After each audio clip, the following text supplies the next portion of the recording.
Ladies and gentlemen, it's practically one highlight after another that we're having here on stage.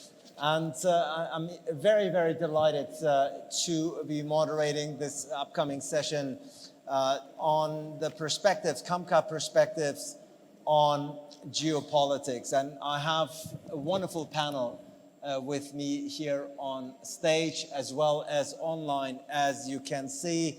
To my left, once again, it was wonderful to have him here this morning. It's great to have him back on stage. Ladies and gentlemen, please welcome once again the first Deputy Chairman of the Senate of the Parliament of Uzbekistan, Senator Sodyq Safoev. Thank you. Equally delighted to welcome on stage the former ambassador of Afghanistan to the US, Ambassador Jawad is here, ladies and gentlemen. A very warm welcome to the director of the Kazakhstan Risk Assessment Group. He's also a member of the board of the Kazakhstan Council on International Relations, Dosym Satpayev. A very warm welcome to the director of the Central Asia-Caucasus Institute, Dr. Svante, Cornell. And last but certainly not least, joining us virtually from India, he's the Director of Geopolitics and International Relations and UNESCO Peace Chair at Manipal University in India. Professor Madhav Nalapat is here, ladies and gentlemen. Senator, let's dive right in. Clock is ticking. And the one topic that we did not touch upon by design and on purpose during our discussion here this morning was, of course, the war in Ukraine. And I do want to ask you, of course, and everyone else here on stage about the regional political, economic, and societal implications of Russia's war in Ukraine. Would be very much interested to get your assessment. First of all, it's clearly tragedy of great magnitude. Clearly, it's going to change the world, not only our region. And it's had a great impact on society, on mind, economy, foreign policy. And of course, official position of Uzbekistan is very, very clear. I'm just double checking. Can we hear the senator? No, we cannot. No? So if we Even now? Even now? No, right? Now is better, yeah. Better? I think so, but we need to get that fixed, obviously. We cannot have you hold the... There you go. I have a double mic. A double mic. Now really. Yeah, now it's good? Yes. So what I'm telling is that is tragedy of great magnitude. It's a real tragedy which impacted societies, economy, foreign policy, perception, and conceptual vision in every society. Official position of Uzbekistan is very clear, and with many times open to the public that Uzbekistan urge sides to stop bloodshed, war, and start some political, to find a political solution of the situation in accordance with the international law and Charter of the United Nations. You asked about the impact of the situation. I'd like to start with the fact that economically, of course, it has a devastating effect in Central Asian countries as well. First of all, infrastructure, trade routes. Clearly for years to come, the trade routes on north-west march route will be unpredictable, and that's why it urges us to make some steps to find alternative routes. Secondly, situation with in the case of Uzbekistan, million working migrants working in Russia and Ukraine, by the way, for whom it's, of course, was a huge negative impact. I'm not talking about the remittances, but the life of people are under the danger. After all, the global impact of the crisis in Ukraine is very clear. It's disruption of the chain of supply. Clearly, year to come for Uzbekistan, it also will have an impact. Geopolitically, I'd like to draw your attention to the fact that countries of Central Asia has a strategic partnership with main great powers of the world. Strategic partnership, political and economic. And today, all these our strategic partners in a phase of fierce confrontation with each other. It is a huge problem for all Central Asian countries, including Uzbekistan, how to deal simultaneously with our strategic partners to the north, to the west, to the east. And moreover, we should find an equilibrium of this and balance, finding our own interests. So I think that now it's perhaps would be premature to say, but we all should make an analysis of situation, come to some conclusions, because let me repeat again, the world is going to be changed. Yeah, very clearly, I think there's no misunderstanding about the fact that the world is being changed in a very tremendous way. Dosym, Satpayev, let me also ask you, since we're in Almaty, we're in Kazakhstan, I would be curious to get your take and assessment on the implication, ramifications of this war on your country, on Kazakhstan. Okay, well, thank you very much. That's a very important.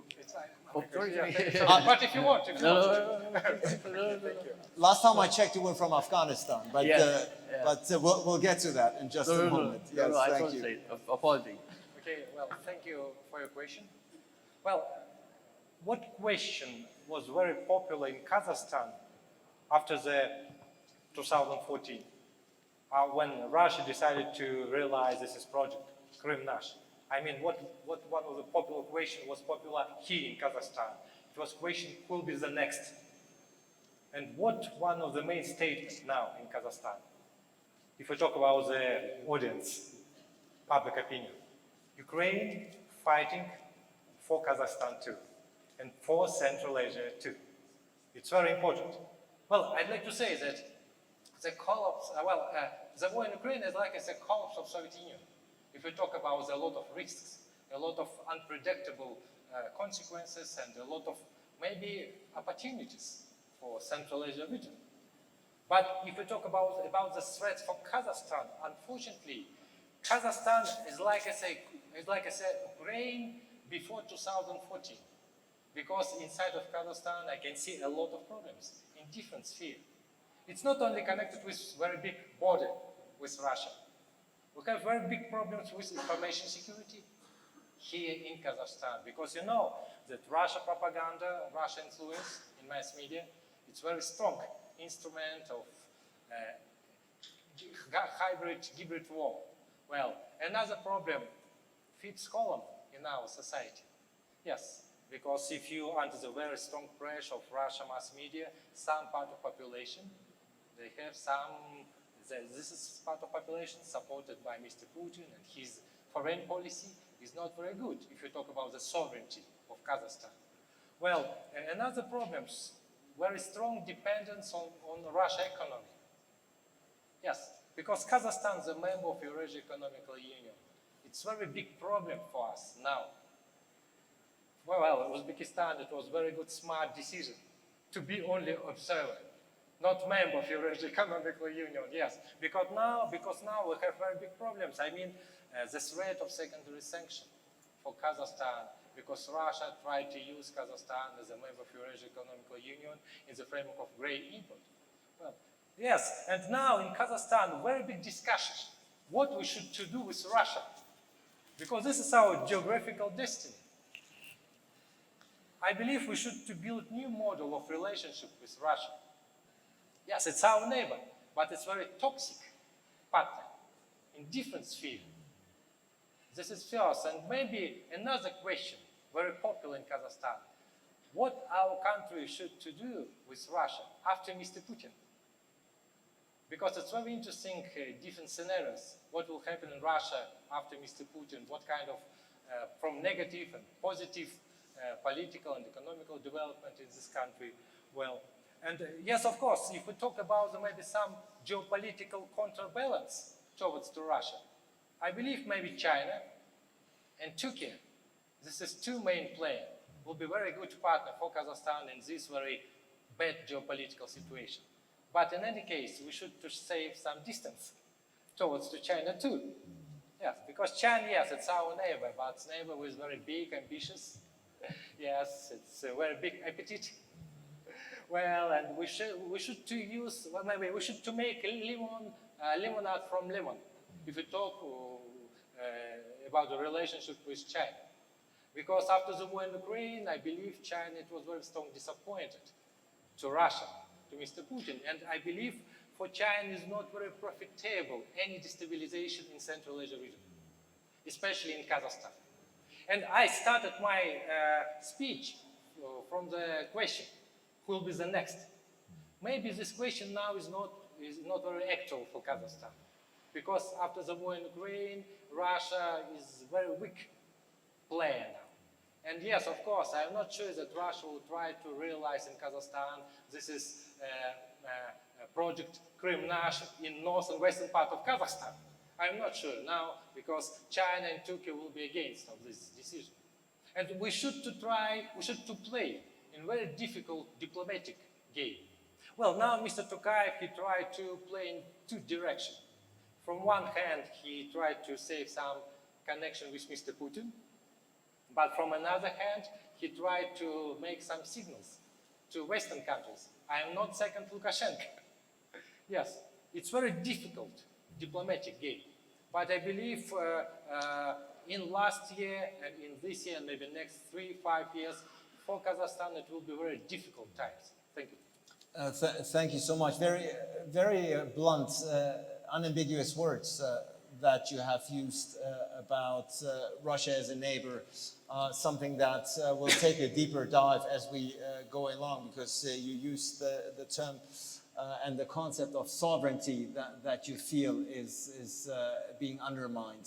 So I would obviously love to follow up on that in the second round. But let me bring in Ambassador here. Ambassador, I know that the whole world for the better part of the last year and a half has been focusing and talking about the war in Ukraine. I know Afghanistan in that regard, a disastrous situation as well, a bit forgotten in the headlines. And we'll talk about Afghanistan, of course, in detail. But if I could also ask you about the war in Ukraine and perhaps what it has done also to your country, because at the end of the day, it has shifted away the focus and attention from what your country is going through. Thank you very much. Thank you. I'm delighted to be in a panel, and I just want to briefly pay tribute to Secretary Rumsfeld, someone that I had the honor to work with, for his vision. And you'll be proud to see such a great group of leaders here in this beautiful Almaty. I think Ukraine caused a major disruption in the world politics, and we should be given credit to the leaders and the leadership of Central Asian countries to navigate this challenge effectively. They've created more political space for themselves. They have filled actually the vacuum that was created by the departure of the Western products and firms in Russia by delivering services to these countries. The banking sector wisely benefited from the transfer of money, becoming stronger here. The demand for real estate, goods, and services, and service industry overall here is improving.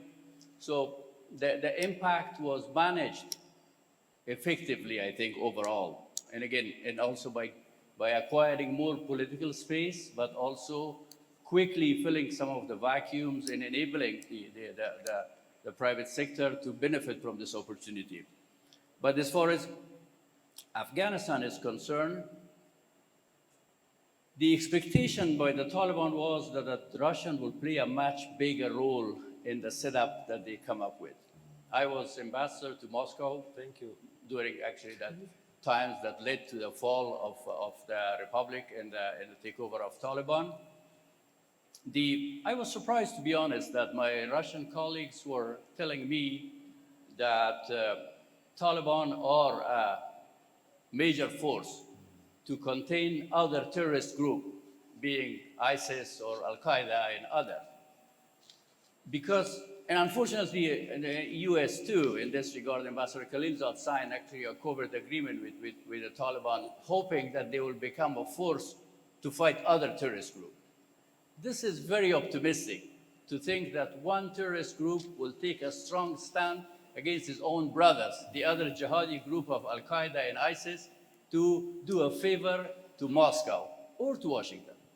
So there was a mutual disappointment between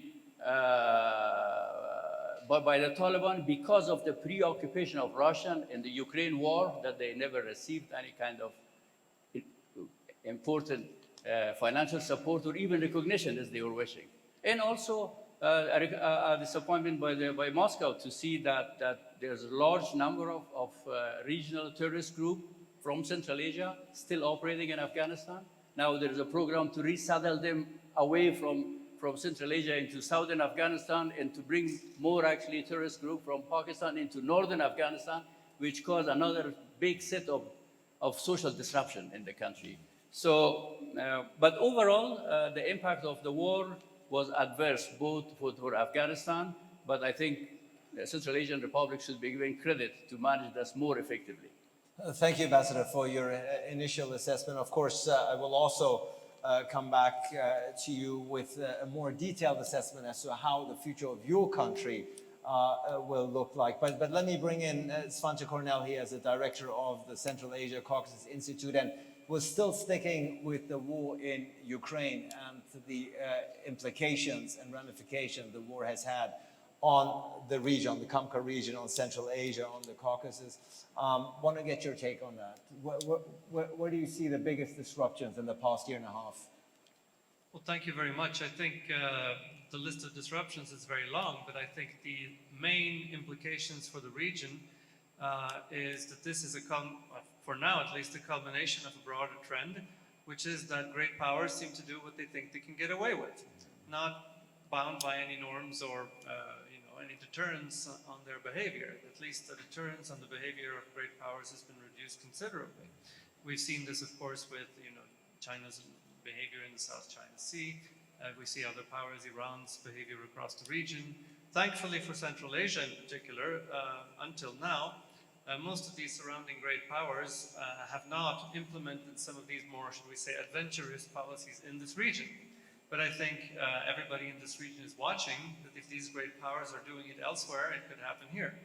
If we go to the Caucasus, we actually see it beginning to happen. We see how the outcome of the Second Karabakh War led Iran to take a much more, I would say, destabilizing role vis-a-vis Azerbaijan and the situation there. So I think overall, the signal that is being sent to countries in Central Asia and the Caucasus is that security matters even more than you thought. We heard the Consul General, and we hear this morning, and the US and Western observers now speak about support for sovereignty, territorial integrity of countries of the Caucasus and Central Asia. That's good, because they were not doing this for a while. They thought this had already been accomplished. These states are now established. We're talking about existential security threats. And with regard to what Mr. Satpayev said here, the Russians are very good at warning you ahead of time what they have in their plans. We didn't listen to them when they talked about Georgia before 2008. We didn't listen to the implications about Ukraine when Mr. Putin told Mr. Bush back then that Ukraine is not a state. Now we hear leading representatives of Russia talking about invading Kazakhstan. We should take that very seriously. Now I hope, Mr. Satpayev, you're right, that there is deterrence from China, from Turkey, from Kazakhstan's partners, but that at the end of the day, I think the lesson from world experience is that you cannot rely on others. And Ukraine has taught us this. You cannot rely on others. Yes, others will help you. But countries in this region, I think it's not a coincidence as we see an increase in defense budgets, a significant increase in defense budget. And I think this is only the beginning. The countries of this region, I think President Mirziyoyev some time ago talked about one of the most important priorities for the nation is to strengthen the armed forces in a very turbulent world. And I think this is one of the things we don't talk about enough, and we need to come back and talk more about this. This is only the beginning. Security certainly is going to take a much more prominent role moving forward. Thank you so much for this assessment, for the timing. Let me bring in Professor Nalapat here.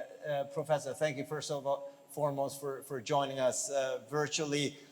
Your country has been neutral at best when it comes to the war in Ukraine. Certainly, it did not condemn the attacks as much as the so-called West, the United States and Europe would have liked you to. I would like to get your take as well, because I do know that India has great ambitions to raise its profile and connect with Central Asian countries here.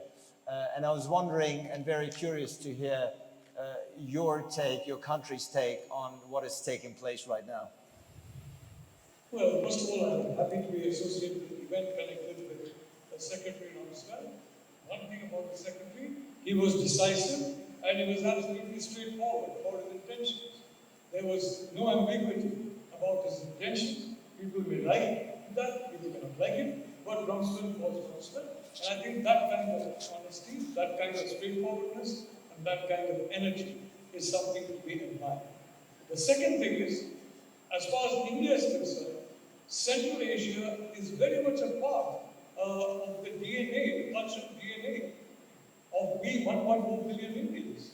Our cultural DNA is made up of the Vedic period, that is the ancient times, several thousand years of history, the Mughal period, in which Central Asians have played a very important role, and the Western period. Not only the British, but the Portuguese, the French, they all played an important role. And there are elements of the Westerners, there are elements of the Mughal in us, there are elements of the Vedic in all of us, irrespective of religions that we profess. So as far as we are concerned, Central Asia, the people of Central Asia are cousins of us. They are cultural cousins of India. And that is one reason why I'm really honored to be here in this conversation with our Central Asian cousins. Having said that, I'd like to say that, I mean, obviously we are coming into the Ukraine war. I'm actually, as of today, I'm not in India. I'm in a country called Taiwan. And Taiwan is on the front line of tensions in Asia. We are on the front line of the Himalayas. Taiwan is also on the front line where the oceans and seas are concerned. And the reality is that what is happening today? In India, we believe ourselves to represent the global South. Now, the global South, the Central Asian countries, the large part of Latin America, Africa, most of Asia, ASEAN, they're all part of the global South. China, if I may add, is not the global South anymore. China is the other superpower, along with the United States. And being a superpower, I don't think a superpower can be part of the global South. So from that point of view, the global South has been very severely impacted by the Ukraine war. Not so much by the Russian, by the Russian war on Ukraine, but by the consequences of that particular war, the disruptions of that particular war has caused the logistical and other systems of the world. It has shot up prices, it has reduced supply of food, it has reduced supply of fertilizer, and in the view of most many of us, there is a danger that as a consequence of that, you might see mass civil unrest. If you look at the Arab Spring, a large part of the Arab Spring was caused, well, we can say that it was caused by the vision of democracy. Yes, it was also caused by horribly high prices, very low income, huge amount of unemployment. And unfortunately, the entire gamut of consequences of the Ukraine war has led to precisely this kind of a toxic compound. And this kind of a compound is not good for the global South, is not good for any part of the world, and therefore we'd like it to end, and end now. My Prime Minister Narendra Modi last August told Mr. Putin, face to face, this is not the era of war. But he was not only meaning Mr. Putin, he was meaning all the protagonists of this particular war, because the whole world is now suffering the consequences of what we are seeing here. India, we are, as you quite correctly said, neutral where Ukraine is concerned. We are certainly not neutral where the United States is concerned in other theaters. For example, we have signed all the 4 military foundation agreements with the United States. that enable us to be a full-fledged military partner of the United States de facto. We have joined the Quad along with Australia, Japan, and the United States. And the Quad is certainly not regarded in a friendly way by Russia or by China. But the reality of the situation is, quite frankly, that we believe that this is the era of the Indo-Pacific. It's no longer the era of the Atlantic. And I've heard that from what I hear, the immense importance of the Ukraine war, the immense importance of what is going on. In my view as a geopolitical student, all that would have been valid maybe 40 years ago. Today, it's no longer Europe, it's Asia. It's no longer the Atlantic, it's the Indo-Pacific. This is where the main problems are. And we hope that our very good friends, and may I say that India has conducted more military exercises with the United States than with all other countries in the world put together. And during the time when we were regarded as an ally of the Soviet Union, we never conducted a single military exercise with Soviet forces, nor we allowed any Soviet forces, 1, 2, 10, none, to be stationed in India. So, and quite frankly, there is a lot of information about that. It is not accurate, but I would like to say very proudly that that did not happen. But we have American forces in India. Right. We have Indian forces in America. And the reality of the situation is, this is where the problem is. So I think that yes, Ukraine is a problem, Sudan is a problem, Somalia is a problem, Yemen is a problem, Afghanistan is a huge problem, especially after 2021. But let's keep this in context, and let's not, as my foreign minister said, the problem with some countries in Europe, they regard the world's problems as not Europe's problems, and Europe's problems as the world's problems. Right. Let's regard the world's problems as the world's problems. Professor Nalapat. Ukraine is one of them. Professor Nalapat, let me stop you right there, because obviously the point you are raising, I think, is very well received here in this room and beyond. We are clearly moving towards, if we're not already in a multipolar world. I think the days where indeed the unipolar world directed and ruled by and through Washington, it is over. And I think India's rise is clearly reflective of that. And in that regard, Senator, we started talking about the war. And the war and the ensuing energy crisis is placing many countries in this region here in the geopolitical spotlight. Many countries, obviously, that are rich in resources. Some of the countries have already been mentioned. We're not talking about China and Russia. Those are the obvious, but we're also talking about Japan, South Korea, India, Turkey. All of these countries are trying to expand their relations with Central Asian countries. This new spotlight that this region and countries like yours find yourself in, is that a blessing? Is that a curse? Depending on who's vying for attention. First of all, it's nothing new here. Yeah. Central Asia was always somewhere in the middle of interest of many other countries. Central Asia itself influenced development in some neighboring regions like subcontinent, Middle East. Is it audible now? Now it's working? Wonderful. Good. And Russia, Yeah. and even China. But it has expanded beyond the usual players. Talking about the impact of the crisis in Ukraine, perhaps it should be mentioned once again, as Dr. Satpayev said, that Central Asia now again is getting to be battlefield for influence and for making a decision with whom you are. This is not good, but the competition for being involved to Central Asia and to economically partner with Central Asia is always good. It's not good to be monopolized by one big brother, but it's very good to be in the middle of interest of several. Once I told you already that in the recent 4 or 5 years, the number of countries investing to Uzbekistan increased 4 times. Now 51 countries has a direct investments in Uzbekistan. It's also good. We can only applaud and welcome that. Yeah, I mean, looking through the investment side, of course, I think that that's something that must be embraced, Dosym, Satpayev. But if we're looking, China's growing role in the region is obvious. The economic push on the part of Beijing into Central Asia is well documented. Russia, you've already talked about it in detail, is in a sense trying to seek to reassert its regional dominance once again over its neighbors. Interesting enough, the US and EU approaches to the region are sometimes somewhat described as passive, and we're seeing a decreased attention, which is the complete opposite of what other countries like India, Turkey, South Korea, Japan are doing. How do you explain this, and what would be your message to Americans and Europeans? Yes, you're right. In compare with 90s years, for example, the influence of United States and European Union here decreased.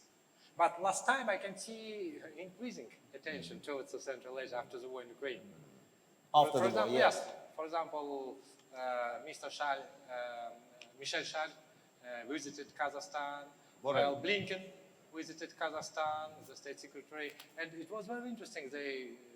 All officials from United States and European Union, they talk about the more strong economical cooperation, not political, not only political. Well, it was very disappointing for me that they didn't talk about the human rights and maybe about the democratization.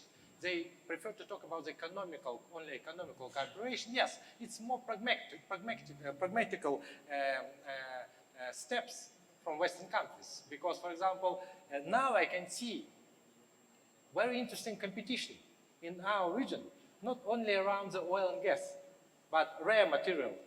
Lithium, for example, it will be very strong competition between China, United States, and European Union in our region, and in Afghanistan too. Yes. Well, but I'd like to say that if we talk about the more strong economical military cooperation for Central Asia countries, and I quite agree with Mr. Safoev, for us more important to increase cooperation in the framework of organization of Turkic language states. Azerbaijan, Turkey, Kyrgyzstan, Uzbekistan, and Kazakhstan. Yes, it's very good organization if we talk about the new counterbalance.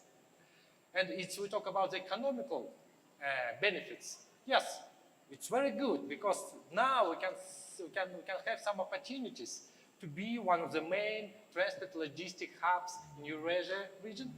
Yes, and now you know that 80% of transit from China to Europe is through the Kazakhstan. And I know that Uzbekistan, Kyrgyzstan, and China try to realize this is a railway route. Well, and I know about the Trans-Afghan project. It's very profitable for Kazakhstan too. It means that if we talk about the future of Central Asia region, future must be in our hand. In not China, not United States, not the European Union, in the hands of Central Asia countries. Yes, we should to develop own regional agenda without participation in other places. Yes, and now very good time for this. We should start decolonization. If we talk about the future of our countries, yes, we should present our region as an independent player in global market. Thank you. Svante, Cornell, if we're listening to Dosym Satpayev, clear words. He's saying this is the time to emancipate ourselves. We welcome the investment, as the senator has also embraced, but we do reject any form of trying to claim ownership over this region. We are the shapers of our own destiny. How do you foresee this? Easier said than done. We have very powerful countries having their eyes set on this region here. That's true. At the same time, we're beginning to see powerful countries emerge in the region itself. And that's the major thing we have seen, which is the growth of agency. There are these old analogies of the grand chessboard or the great game, which basically assumes that the countries in the region are just pawns being moved around by outsiders. First of all, this was never the case. Even if you look back into history, the way the small khanates, principalities of this region, they were managing to play out the great powers against each other. Now, there was a period hundreds of years ago of fragmentation, which eventually led to great powers taking over the region. And I think there's a lot of lesson in that. And we already talked about regional cooperation, and we see where it's going. It's going in the right direction. But I think the major point that I would like to say here is that there is a rise of middle powers in this region. This is absolutely clear. Senator Safoev spoke about this, and I think I would like to echo exactly what he said a few hours ago, which is that not only do we see Kazakhstan and Uzbekistan emerging as middle powers that have jointly, if you will, taken a lead in putting forward an alternative to a region where security is being provided by outsiders in various ways that might not align with the interests of the locals. And I think, again, the fact that there's a third middle power that emerged across the Caspian in Azerbaijan that we see more than ever before. There's no censorship. I think it's just a technical mishap. Somebody did that to me. Yes, so that there is a rise of three middle powers that interact with each other in a way that is completely different than they did only 2 or 3 years ago. These powers have an ability to affect the situation around them, to say no to great powers, to balance these powers against one another. Obviously, this is a very dangerous and vulnerable situation, but I think we have to absolutely recognize that this is a situation completely different from only 10 years ago. If it was even the case in the 90s that these were, weak states that were being acted upon, today they are acting. And we have partners, outsiders who want to support the development in this region, have to see states in the region, and particularly these middle powers, as our partners, and act through them and support what they're trying to do. Let them be the drivers of the agenda of the region. This is it's not the case that these are fragile, weak countries sort of trying to reject influence. Quite on the contrary, there are very major powers emerging in this region. Of course, when we talk about major powers, Ambassador, the US hasty withdrawal from Afghanistan and Taliban takeover, Afghanistan is being set apart a bit. It's a country that has been pushed back again 20 years. If you're looking at the developments in this region, the countries like Uzbekistan, Kazakhstan, reaffirming themselves, becoming more self-confident and becoming regional and important players, for Afghanistan to get out of the dilemma it's in right now, it's going to take a while, doesn't it? Correct, it does. But one thing that's clear, and as many of us here, especially Dr. Starr is here, know, Afghanistan is an integral part of Central Asia. We've been proud of this association. And now with the Central Asian country trying to decide more and more effectively about the path they are taking politically and in the region, the expectation in Afghanistan by the Afghan people is also for Central Asia to have a more coherent strategic approach on Afghanistan. I think that tactical engagement with Taliban, hoping that they change their behavior, will not lead to anything substantial. Yes, there are some more movements of trucks through Afghanistan, but the existing infrastructure in Afghanistan is completely underutilized for commerce between Central Asia and the Indian subcontinent. So our desire is first to continue to remain as part of the family of Central Asian countries, and second, to encourage actually in this era of self-confidence for the Central Asian countries also to take a role by engaging more Afghans. Again, when Afghan women are deprived of their basic rights, when the civic liberties are completely restricted in Afghanistan, the hope and expectation is that there will be more support, more of a strategic approach instead of a tactical engagement, hoping that Taliban will change their behavior. Thank you. And following up on that, Professor Nalapat, I think your country is very adamant and clear about its intention to work with Central Asian partners to safeguard the region from negative repercussions of the Taliban takeover in terms of radicalization, increased terrorist activity, and drug trafficking. I've looked at Prime Minister Modi's also policies, extended neighborhood and connect Central Asia policies, which very clearly reflect and underline your country's ambitions in the region. If I put all of this together, it's very clear to me that New Delhi, that India is very ready and willing to play a major role here in the region moving forward. We would very much like to, but unfortunately, a lot of our entry to Central Asia has been blocked by Pakistan, which, as you know, is a very good friend of China for some reason. And now we are relying on the Iran corridor that we have set up and built with the Iranians to reach Central Asia. But of course, through Pakistan, it will be much easier. It will benefit us, it will benefit the Pakistanis. I want to point out that there's been a lot of criticism of the West, that the Western structures that came, Bretton Woods, etc., they were basically meant to preserve the Western primacy in the world. To some extent, that's correct. But we opposed that kind of unipolarity. When there was a talk of a unipolar world, we opposed it.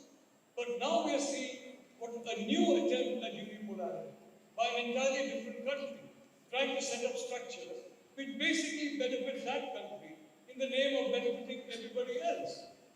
Now, I'll give you a very concrete example. BRICS, B-R-I-C-S, the association which India is very much a member.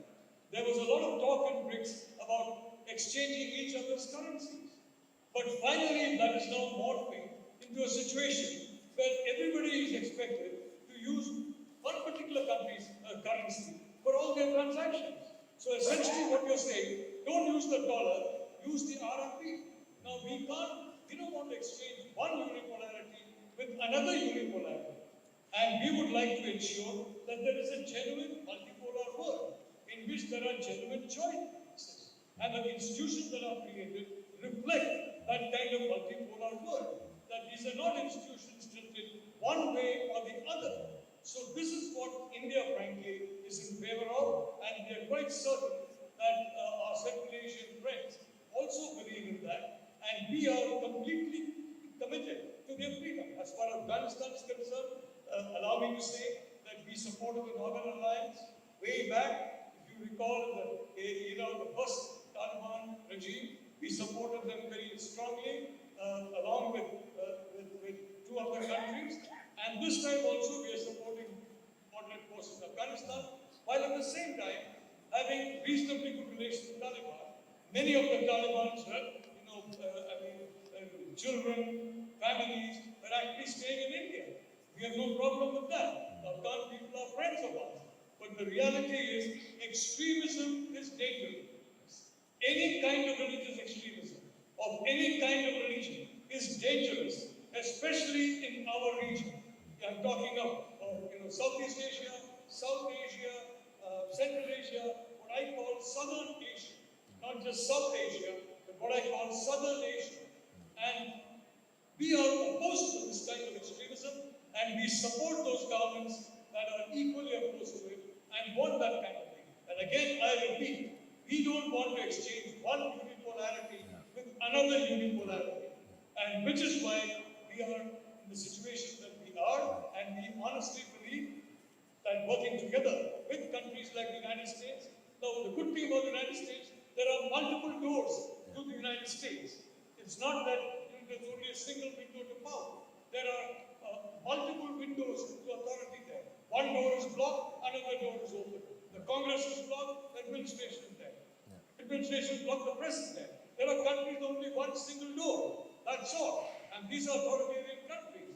We don't think that is a healthy situation. And we are working with the United States, we are working with other countries which have got this multi-doors, multi-windows into authority, into power. Because we ourselves are such a country. And we want to preserve and protect that in our neighborhood, including, if I may say so, our immediate neighbor to the west, where we would like to see the military go back into the barracks. The military has no role outside the barracks.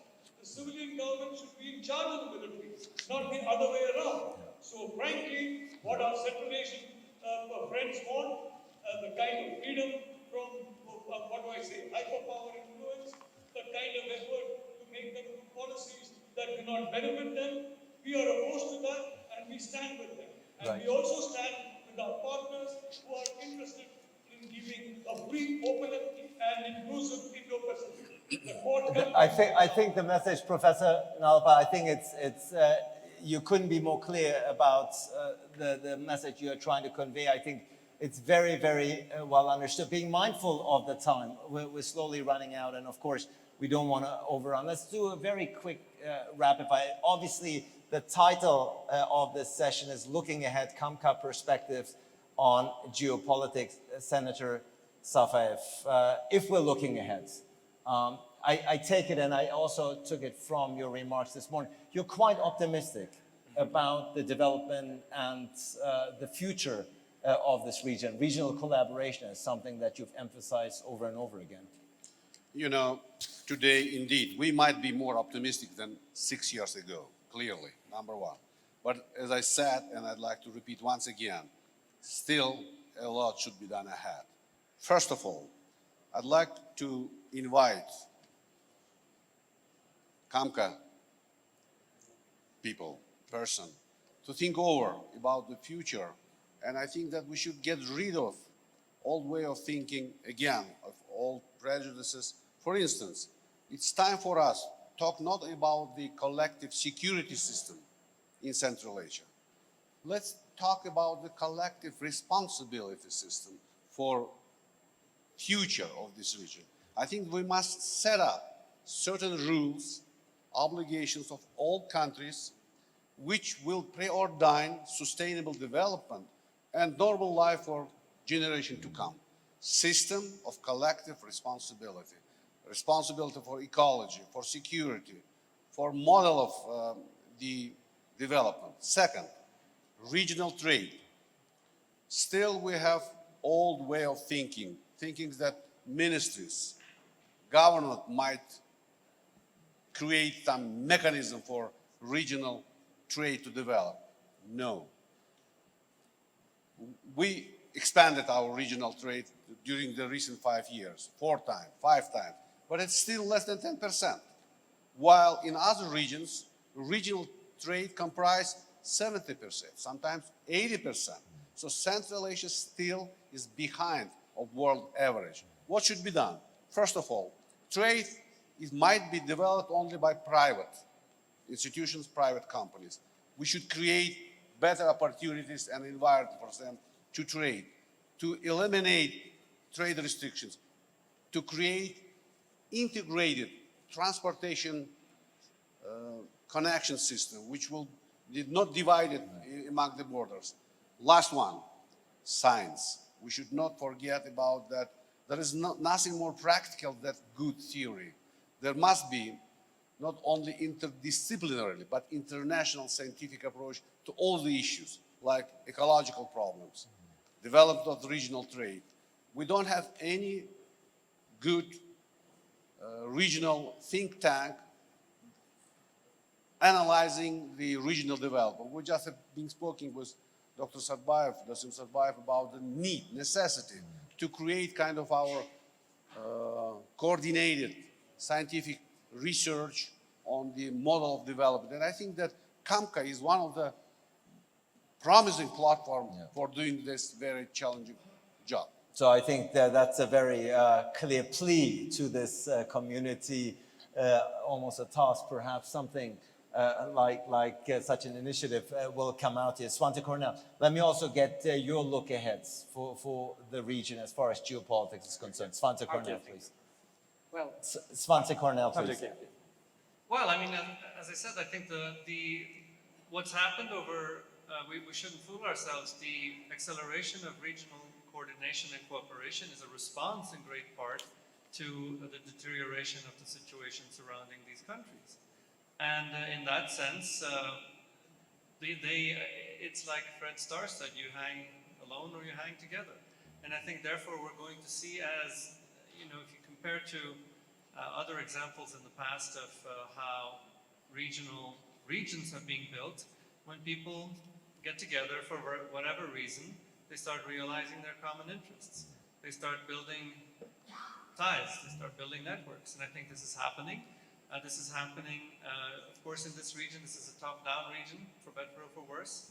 So it started at the top. It's happening at the top. I think we saw, for example, and this is not something that started with the war in Ukraine. Quite to the contrary, we saw even with the situation in Afghanistan, how the fact that Central Asian countries were already meeting at the presidential level meant that they had a coordinated response to what happened in Afghanistan 2 years ago. I think we're going to see more of this, and I think that the most important point right now is to broaden this, which is already happening from the levels of presidents down into the bureaucracies, state agencies, also civil society, and that is what needs to happen. But of course, again, the record is clear. If you don't have an institutionalized form of regional cooperation, it is dependent on the individuals who are running it.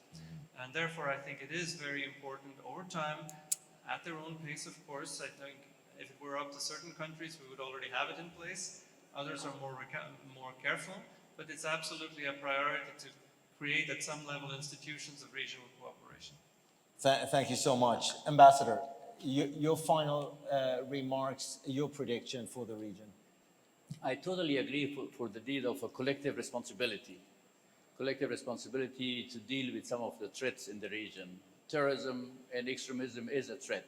Unfortunately, there is a global tendency of more influence of the religion in the politics of all over the world, from United States to Turkey to India, and Afghanistan is the worst case, where in the name of the religion, most basic rights of people are deprived. So here also, Afghanistan is and will remain actually part of the Central Asian family. Taliban are a deviation, an exception to what the Afghan and Afghanistan is about. And therefore, for Central Asian countries to have a more coherent strategy to broaden their engagement with wide spectrum of Afghans from all groups of life, from different ethnicity, especially young leaders, and also to get involved and more engaged in track 1 and 2 talks and discussions to really think about a long-term solution to shared prosperity and stability in Afghanistan for the benefit of the regions. Thank you so much. Dosym, Satpayev, you're going to get the final remarks, the final word on this panel. Okay, thank you. Well, first, if we talk about the Kazakhstan and maybe another Central Asia countries, we need to reduce financial, economic, and military dependence on Russia. Yes, it will be not fast process, but we need to do it. Second, I quite agree with my colleague, accelerate closer regional cooperation. Well, I'm It's okay? Okay, thank you. Okay, it will be more better. Well, repeat? No? Okay, second, I quite agree with my colleague. Yes, we should accelerate closer regional cooperation in Central Asia region. I quite agree with Mr. Safoev. Kazakhstan and Uzbekistan maybe is like as France and Germany in European Union. Yes, as some pivot of Central Asia region. Yes. Another very interesting statement. We need to be too important so that no one threatens us. And we need to be too important so that no one wants to lose us. Yes, but it will depend on our internal economical and political development inside. Because if you look to Central Asian countries, in our countries we have a lot of problems. And we need to decrease these problems. We should be strong inside of our countries, in political and economical system. Thank you. Thank you so much indeed. Looking ahead, ladies and gentlemen, CAMCA perspectives on geopolitics. Having listened to the 5 esteemed gentlemen here throughout the past 60 minutes, it's quite clear, A, in what a turbulent time we live, but more importantly, B, how important this region, how relevant this region will become if it isn't so, but it will only be added in the future. Certainly no boredom ahead here. I think that's for certain, and everyone's desire and wish, from what I could tell, is clearly a sovereign, a strong, and an independent Central Asia. Senator Safoev, Ambassador Said Jawad, Professor Nalapat, Dosym, Satpayev, and Svante Cornell, thank you for your insights. Thank you for joining. This is your applause. Thank you so much. Thank you. Great job, as usual. Thank you. It was very interesting. Thank you. Thank you so much to our moderator and panelists. Please join us in the foyer for our CAMCA Expo and a coffee break, and we'll be resuming at 4:15. Thank you.